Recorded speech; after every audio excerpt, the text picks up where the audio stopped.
Caso de estudio David Reimer. Los gemelos Bruce y Brian Reimer eran dos niños perfectamente normales que nacieron en Canadá, pero a los 7 meses de nacidos ambos comenzaron a presentar dificultades para orinar.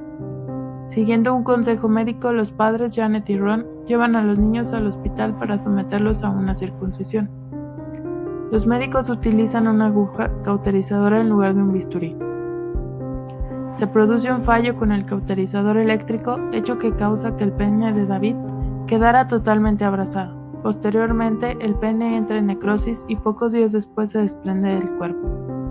En un intento desesperado porque la vida del hijo fuera satisfactoria, sus padres se ponen en contacto con un psicólogo. El Dr. John Money, un psicólogo del Hospital Johns Hopkins, famoso por sus teorías sobre el género. Aseguraba que todos nacemos con un género neutral y que son los factores externos como la educación y el ambiente que rodean al niño lo que finalmente determina la sexualidad, más que los factores biológicos. Es decir, que si se trataba a Bruce como una niña, este se convertiría en una mujer plena en vez de sufrir como un hombre sin pene. Además, era una oportunidad inigualable para Money de demostrar sus teorías, ya que tendría el sujeto de control, Brian, con la misma carga genética que su hermano, pero que tendría una orientación diferente. El 3 de julio de 1967, los médicos someten a Bruce a una castración quirúrgica, quitándole los testículos y se le modela una vagina.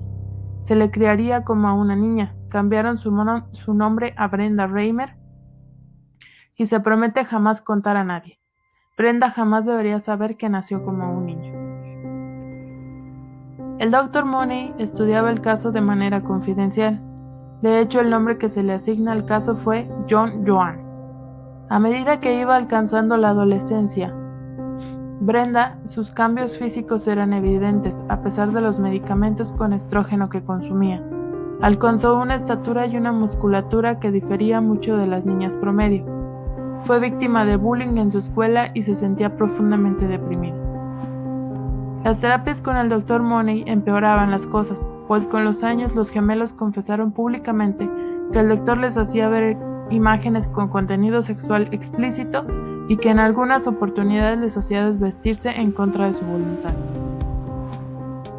En 1980, cuando Brenda tenía 13 años de edad, decidió no tomar más sus medicamentos con estrógeno y amenazó a sus padres con suicidarse si la seguían llevando a las terapias con el Dr. Money. Los padres estaban preocupados y deciden tomar cartas en el asunto. Le cuentan sobre todo al endocrinólogo que llevaba el caso de Brenda y deciden decirle a ella la verdad. Una vez que supo todo, Brenda decidió cambiarse de sexo nuevamente y se pasó a llamar David Reimer. David inicia un tratamiento de testosterona, se realizó una mastectomía y una reconstrucción de pene. A los años se casó, obtuvo un empleo y llevaba ya una vida normal. Pero en poco tiempo su historia sale a la luz pública, pierde su empleo y pierde a su mujer. Su familia había quedado destrozada, su madre Janet cae en depresiones clínicas repetidas que requerían hospitalización. Su padre Ron se convierte en alcohólico y pocos años después su hermano Brian se suicida. 2 años más tarde que su hermano se suicida, David tenía 38 años y la policía informa a los padres que su hijo se había suicidado. Su caso obtuvo repercusión internacional en 1997, cuando David contó su historia a Milton Diamond, un sexólogo que le convenció para que le dejara contar su historia y así evitar que se repitieran casos como el suyo. En diciembre de este año se publica en la revista Rolling Stone su caso.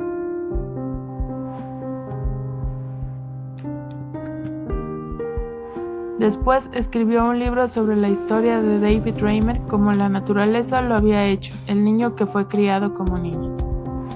En reflexión a este caso me gustaría comenzar con los 4 principios éticos del psicólogo que son beneficencia y no maleficencia, fidelidad y responsabilidad, integridad, justicia y respeto por los derechos y la dignidad de las personas. El doctor comete abuso de autoridad, abuso sexual, daño psicológico permanente y aunado a esto lucra con los resultados y con los...